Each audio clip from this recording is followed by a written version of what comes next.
Ito, luto tayo na nagata ako ng tilapia. Ayan o, tilapia. Ano lang yan, halo, simple lang. Kasi mahal ang lamas. Luya, green chili. Yan lang. Sa magic sarap, luya, green chili, magic sarap. Tsaka pitsay. Mamaya na yung pitsay pag maluto na lagay natin. Yan po. Gata po, ginataang tilapia po ang lulutuin natin ngayon. Pitsay po mamaya na. Ayan o, nakuluan na o. Sarap yan. Sa mga estudyante, masarap yung gata.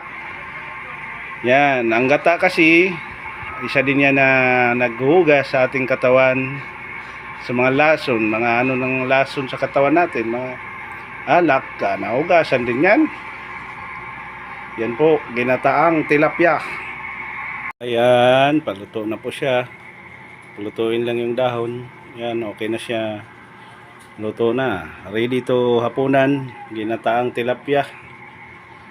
Yan, ginataang tilapia. Luto na.